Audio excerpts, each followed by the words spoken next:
affirmative action, for the most part, has really benefited blacks who really didn't need affirmative action? Affirmative action is a great way for black PhDs to get endowed chairs. It's a terrible way for some kid in the South Bronx to try to get his first job.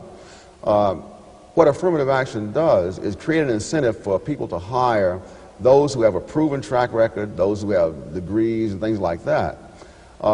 It makes it more dangerous for the employer to hire an untrained person with no track record, because if he has to fire that person, then he's letting himself in for legal trouble. In other words, you can hire a white of very doubtful qualifications, and if he doesn't work out, throw him out in the street the next week. You hire blacks of doubtful qualifications, throw them out in the street the next week, and you've got the NAACP, you've got the EEOC, you've got God knows who all to contend with.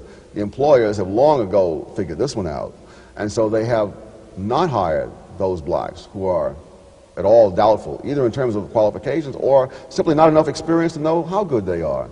You see this in the data. Blacks who have education and who have experience have been moving up on whites, and in some cases overtaking whites. If you look at blacks who have not finished high school, blacks who come from background of families that are broken and so forth, they are falling further and further behind, not only further behind the population in general, but further behind whites with the same disadvantages. What do you blame for that? You're not blaming middle-class blacks who are beneficiaries of affirmative action, are you? I'm blaming the incentives created by affirmative action, because when it comes to the incentives that are created, the businessman is going to try to protect himself whatever way he can, and that means hiring those blacks who are overqualified, who have a long track record, and so on. And that's what all the data show, that for example, black couples where the husband and wife are both college educated now make more money than white couples where the husband and wife are both educated.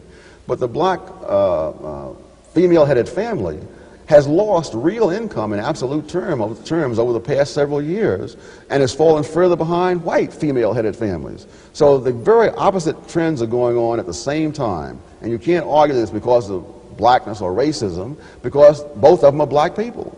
One group is shooting way ahead, one is falling further and further behind. And a large part of that reason, I believe, and the data seem to suggest, is because the incentives created by affirmative action and similar kinds of programs just make it too dangerous to take a chance.